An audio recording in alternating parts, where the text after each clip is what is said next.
writer growing up. Like, not even, I wanted to play for the New York Yankees. I wanted to be Derek Jeter's like replacement. And so, I really wasn't that good of a baseball player. I got cut from my freshman baseball team. And then after that, I had to kind of figure out if I want to remain close to sports, and especially like the Yankees, like how can I do it? And so I said, all right, I'm going to be the Yankees beat writer for like a newspaper or a website or something like that. And so I just decided I'm going to study journalism. I got involved right away with the high school newspaper. And then from there, a passion for writing really started that I didn't expect. Like growing up, I don't remember really enjoying language arts class and all that stuff. But in high school, I got into it. I was covering all sorts of sports, even like writing columns on professional sports, which is funny to think about, like why that even had a place like on a high school newspaper. But it was cool. And then I decided to study journalism at Marquette University. And when I got there, I started running on my own. In high school, I was just like a high school sprinter, nothing too crazy, very average, where my best PR was probably my 200, where I ran 25-1. But that didn't really get me any sort of like college looks. And I had no interest whatsoever in running in college. So eventually I got to Marquette, started running, 2-3 miles a day just to kind of stay healthy and find distance running in a way where, I could hop into charity 5K and all that kind of stuff. But I watched the New York City Marathon on TV and I was like, all right, I want to do that someday. And so that's kind of like when I got hooked on distance running and started doing some of my own running. Eventually I'd run like my first marathon, maybe a year or so later, but in between, really took to the half marathon distance and worked my way up. So that transition from running 200 meters to 26.2 miles happened very, very quickly for me.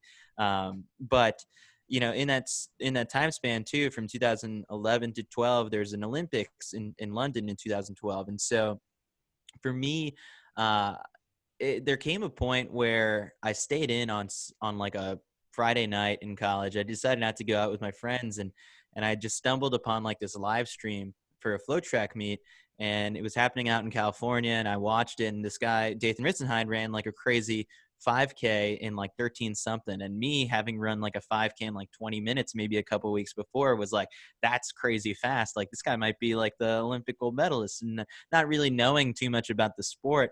So I got hooked pretty quickly, and I wanted to know more about the sport before the Olympics rolled around. So in a way, I started reading a bunch of old newspaper articles and not newspaper articles, like magazine stories, watching old YouTube videos, even like maybe picked up a book or two, and really just started learning about the sport in that way.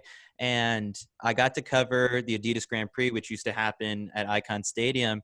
And that was my first sort of exposure to professional track and field athletes. And so with the flow track guys, I was able to show them sort of that I, don't really get nervous doing these interviews because I don't know the star power that some of these athletes have. Like if it was the Yankees, like me trying to interview Derek Jeter, like that wouldn't happen. Like I get so nervous, and even to this day. So that was interesting for me because I was learning and getting involved in the sport kind of all at the same exact time. And yeah, so that was my first introduction, was working through with flow track. And so from there on, they liked what I was doing and started inviting me to go cover track meets on weekends. So me being in Milwaukee, I would fly out on Thursday night and then go out to, say, Florida, Minnesota, California, every weekend to go cover a track meet, whether it was helping out on the live stream, doing some interviews, writing previews, and that kind of stuff. So it was a lot of fun, and it definitely got me super in the trenches with running journalism, sort of in that way. Yeah, definitely. It sounds like you were willing to do it all for them, and they really liked that between previews and interviews. Backtracking a little bit, how did you get that job for FlowTrack? So it was literally just shooting Ryan Fenton like an email and a DM. And it's interesting because like I look back at it, and FlowTrack was very video heavy at the time. Like they were Workout Wednesday videos and interviews after that. And I think they maybe had just started dipping their toes into live streaming, but I noticed that they didn't have much of a writing presence. And for me, that's what I was studying at Marquette. I was a journalism major. And so I figured, okay, maybe this is something I could offer them. Just like I'm going to be at school, not necessarily kind of carving out my own space. It was never formally like an internship or anything like that. I was just kind of like contributing right away. And in a way I got involved so deep where I kind of like was doing more actual like writing and stuff for them than I was in the classroom. And the way I kind of put it to people was just sort of, I think, studying journalism is more of like you learn about the skills that you need to get by within the industry, but really putting it into practice, whether it's through internships or through a job, like that's really, I think, kind of like where the importance comes. And so I was, sharpening that skill set through what I was doing with FlowTrack. And so, I'm forever grateful for the opportunity that they gave me, and I was with them for 2 years. And so I mean, that was awesome because, I was learning so much, and yeah, they took a risk on a 19-year-old kid, and I got lucky to catch him at a time where they were still growing. And so I hopped on the pirate ship, and it was good. That's awesome. Yeah, it sounds like you got some great first-hand experience, and obviously that's the best way to learn. Talk about the transition from FlowTrack to where you are now. Yeah, it was interesting because, I was supposed to do an internship in the summer of 2013 with like a newspaper out in Salt Lake City, Utah. Like I got accepted to this thing called like the Sports Journalism Institute, which is they take like 13 or like a dozen so sports journalists from across the country, like students, to try and motivate them and get them like sort of like the help and exposure to upping the number of minorities and women in sort of these newsrooms.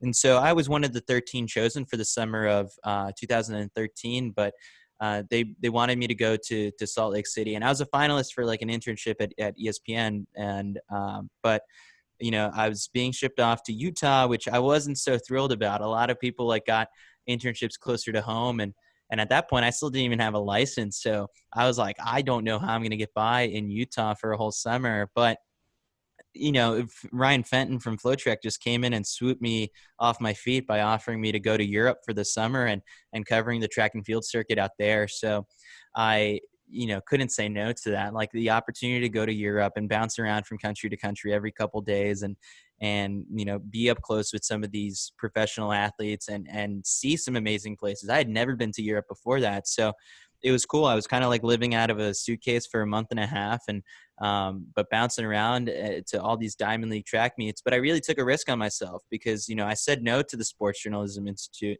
and I didn't know how that was going to affect me going forward. And I started to kind of feel some of the effects of it that fall when I had to got back to school, and now I'm a junior and I have to apply to internships again.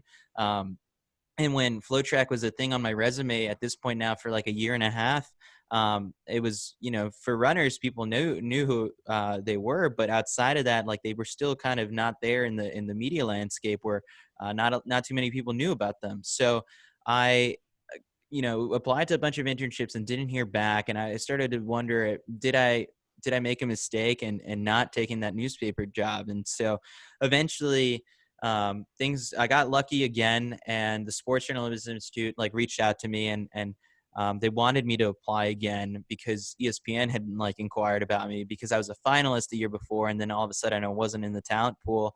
They were kind of curious like what had happened there, and so they brought me back and they let me go on board, and then I interned at ESPN for the summer of 2014, and that was really cool to kind of be on the campus in Bristol, Connecticut, to see Stephen A. Smith like on the lunch line and some of these people that you see on TV. I became really good friends with John Anderson from Sports Center, and we're One of still my really good friends favorites. to. Yeah, I mean, he's a legend. He's been there 20 plus years. And he's a big track and field fan because he was a high jumper at Missouri back in the day. And so we text every now and then. And whenever there's something that happens in track and field, he'll shoot me a message, and I'll also do my best to get track on Sports Center from time to time by feeding it to him. So that was fun. And so, my boss at ESPN was also like a big runner. And so he kind of was on the same page as me and enjoyed what I was doing, where he wanted to keep me on board covering the marathons beyond my internship once it finished in August. So that fall I was covering Chicago, New York, and then into the spring, the next year, London, Boston, even I went out to Los Angeles to cover these marathons for ESPN.com. And so that was fun. And graduation's kind of rolling around, and I got a job offer from ESPN and a job offer from FloTrack. But it really and Sports Illustrated kind of came into the picture sometime in the spring of 2015, and so it came down to Sports Illustrated and ESPN, and which I'm super grateful and fortunate of, because not too many people have that coming uh, out of college, and so it was really tough. But ultimately, I knew Sports Illustrated has a history and a great appreciation for the Olympics. And if that was my goal to make it to the next one in 2016, this could be my best chance. And so, plus they were based in New York. It was good to come home as opposed to being out in middle That's of cool. nowhere, Connecticut. Yeah.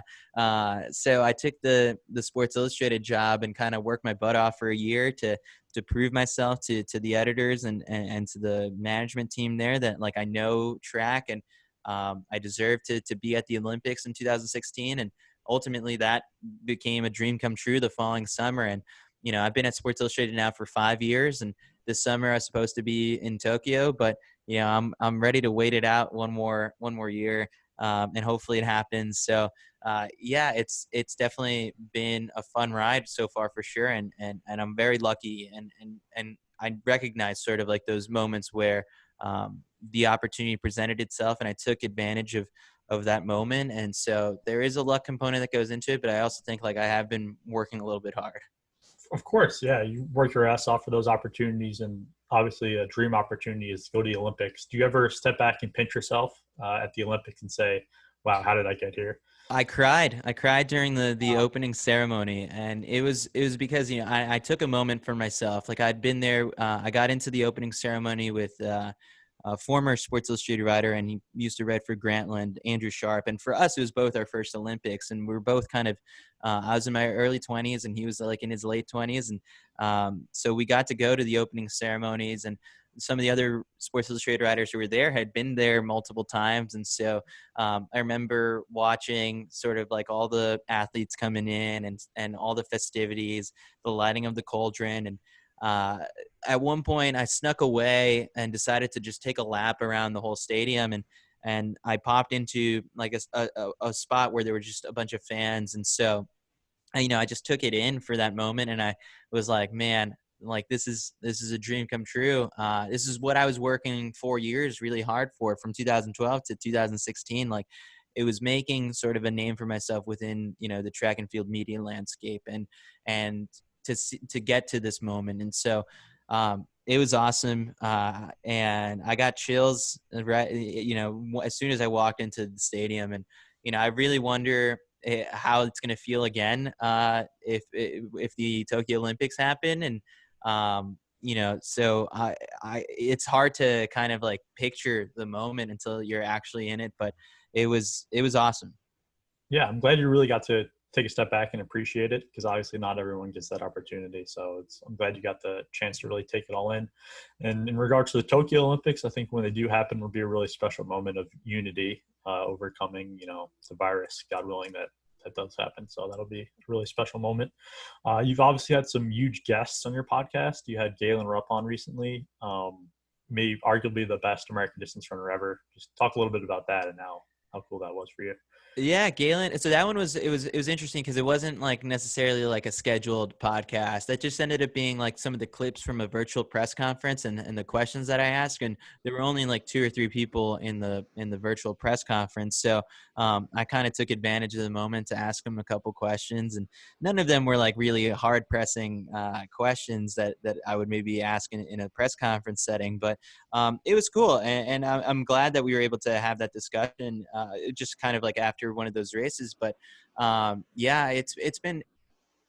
I feel like the setting and the vibe that the podcast I do gives off is sort of like a much more laid back conversation where you get to know these athletes. We unpack like some of their biggest performances, whether it's throughout their career or their most recent one if they just broke like a record or something like that. But yeah, it's been 3 years, I guess, since I started doing this. I haven't listened back to the very first episode, but I'm sure it was not as good as maybe some of the more recent ones. But it's been fun. Some of like my favorite episodes go on for like maybe an hour and a half or 2 hours sometimes, and so Yeah, and I've drawn inspiration in doing that from, guys like Bill Simmons and the way he does his podcast. And I've been listening to a